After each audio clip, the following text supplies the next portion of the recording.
अभिषेक झा, अब जो ये ग्राम रक्षा दल कितने हैं वैसे? 20,000 है कि 1.5 लाख है? आपकी सरकारी साइट 20,000 कह रही है, हमारी जानकारी है लगभग 1.5 लाख हैं। सबसे ज्यादा अस्थाई कर्मचारी बिहार में, सबको अस्थाई कर दो, स्थायी करने की कोई जिम्मेदारी नहीं सरकार की, पर डंडा जरूर चला देगी।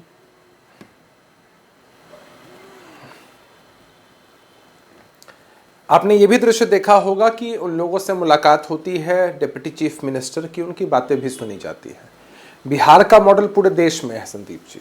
जिस तरह से लगातार स्थायी नियुक्तियां की जा रही हैं बीते कई वर्षों में, जिस तरह से एक दिन में 2.25 लाख तक शिक्षकों को नियुक्ति पत्र मिलता है या नियोजित शिक्षकों को परमानेंट किया जाता है, हर कुछ हो रहा है। आज जिस गंभीर मुद्दे पर आपने चर्चा आयोजित की है, मैं आपको, आपके चैनल को धन्यवाद देता हूं कि इस गंभीर मुद्दे पर देश का ध्यान आकृष्ट होना चाहिए। देखिए, राजनीति से थोड़ा इतर होकर बात करें, एक छात्र के रूप में बात करें, एक शिक्षक के रूप में बात करें, उन संवेदनाओं को समझने की कोशिश करें। मैं आपसे ना एक अपना निजी जो एक्सपीरियंस है वो साझा करता हूं। ये बात लगभग 2011 की होगी। तब मैंने 12वीं की परीक्षा दी थी और AIEEE प्रतिष्ठित एग्जाम होता था इंजीनियरिंग एंट्रेंस के लिए। मेरा सेंटर दिल्ली पड़ा था, किसी कारणवश ट्रेन नहीं मिल पाई थी, बाई रोड दिल्ली जाना पड़ा परीक्षा देने के लिए।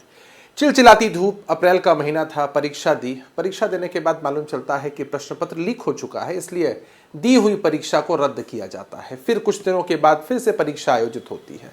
एक छात्र के मन पर क्या गुजरती है, उसके जो अभिभावक हैं उनके मन पर क्या गुजरती है। 2 लाख रुपए का खर्चा आता है एक साल में, और लगातार हम ऐसे दृश्य देखते हैं देश के विभिन्न प्रदेशों में। मैं इस बात को समझ सकता हूं, इस संवेदना को समझ सकता हूं संदीप जी, और हमें इस बात को समझना चाहिए कि तब और तो जो अस्थाई कर्मचारी है, स्थाई आज का सरकार वादा भारतीय किया जनता जाता पार्टी की है, स्थाई उसकी नौकरी की नहीं जाती। 13% सरकारी कर्मचारी हैं मात्र बिहार में, 24% राष्ट्रीय औसत है। सबको कॉन्ट्रैक्ट पर ही, सबको अस्थाई रूप पर ही कुछ झुंझुना पकड़ा दो, ये शक्ल है, ये बिहार मॉडल है क्या अभिषेक? अच्छा, ये बताइए संदीप जी, अगर आप, मैं उस बिहार मॉडल की बात कर रहा हूं जो बिहार पिछड़ा है, जो बिहार विकसित प्रदेशों की श्रेणी में जाना चाहता है, वो बिहार जिसके साथ आज तक पक्षपातपूर्ण रवैया ही हुआ है, स्पेशल स्टेटस नहीं मिला है, चाहे सरकारें किन्हीं भी पार्टी के लीडरशिप में चल रही हों। बिहार ने जो विकास किया है वो अपने संसाधनों के दम पर किया है, और देश के औसत से तो तब आप कंपेयर करेंगे ना जब देश के औसत के हिसाब से हमारे प्रदेश में भी विकास के लिए योजनाएं पहुंच पा रही हों या फिर हमारे पास फंड पहुंच पा रहे हों।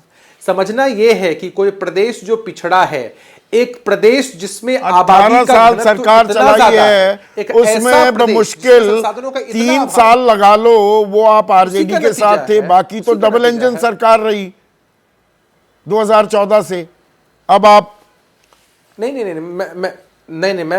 कंप्लीट कर दूं, मैं कंप्लीट कर दूं। फंड्स की कमी का मैं इस बात को बताता हूं, 2005 से लेकर 14 तक, नहीं 2005 से लेकर 14 तक कांग्रेस पार्टी की सरकार थी, हम अपोजिशन में थे।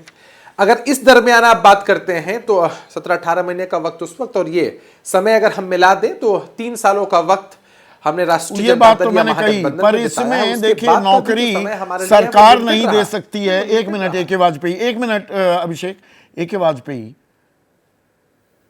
सरकारी ही नहीं निजी क्षेत्र में भी नौकरियां वो कैसे आएंगी? कुछ निवेश होगा, निवेश का एक बड़ा जरिया FDI होता है। बिहार में कितना FDI आया है? 1639 करोड़। देश के कुल FDI का 0.1%, 0.1%। यूपी में 11,033 करोड़ आया, 0.69%। तो यहां नौकरियां आएंगी कैसे? तभी तो लोग महाराष्ट्र, कर्नाटक, गुजरात का रुख करते हैं, वहां FDI ज्यादा आ रहा है। छोटा सा जवाब। ये समस्या की जानकारी थी सरकार को, तो सरकार जैसे ही 2014 में आई, आते ही उन्होंने ऑल्टरनेटिव अरेंजमेंट करने शुरू कर दिए। अच्छा। जैसे स्किल डेवलपमेंट एक प्रोग्राम उन्होंने शुरू किया, 1,37,00,000 का कौशल विकास किया, 22 लाख को नौकरी मिली, 18% कोई मिल पाई। ये कह रहा हूं कि ये सरकारों ने, जो ये प्रेजेंट वर्तमान सरकार है, इसने प्रयास किए और उस प्रयास के धीरे धीरे रिजल्ट आने लगे। 10 साल में 1,37,00,000 का कौशल विकास, 22 लाख को नौकरी। मानता हूं, आपको सब मानता हूं, मैं प्रयास की बात कर रहा हूं। इस सरकार पे आप ये आरोप नहीं लगा सकते कि प्रयास नहीं किए। और जो युवा देखो, प्रयास कर रहा है, युवा प्रयास कर रहा है उसके और लिए आप पल्ले हाथ कुछ नहीं लगता। अभी ये कहा जा रहा था कि सरकार क्यों नहीं करना चाहती, सरकार की नीयत ही नहीं है। गुजरात ने 2023 में जो राजस्थान वाला कानून है उससे भी बढ़िया बना के 1 करोड़ रुपए फाइन और 10 साल की सजा, और इसी तो बार कानून भी है। 5 फरवरी को लोकसभा में बिल लेके आ गई सेंट्रल गवर्नमेंट भी, 1 करोड़ फाइन 10 लाख की सजा। तो कहने को सख्ती भी हो रही है, पर 7 साल में 70 पर्चे लीक, 1.5 करोड़ से ज्यादा युवा प्रभावित।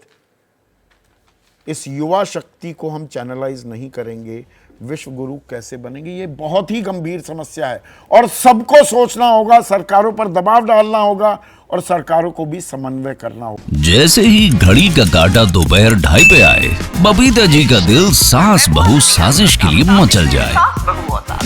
और ये है इनकी बहू, पूरे दिन ऑफिस की टेंशन हो जाए गॉन जब ये करें अपना फेवरेट शो फ्री टाइम पे ऑन। इनकी तरह आप भी देखिए अपना फेवरेट शो अपने टाइम पर और डाउनलोड कीजिए एबीपी लाइव ऐप अपने स्मार्ट टीवी पर।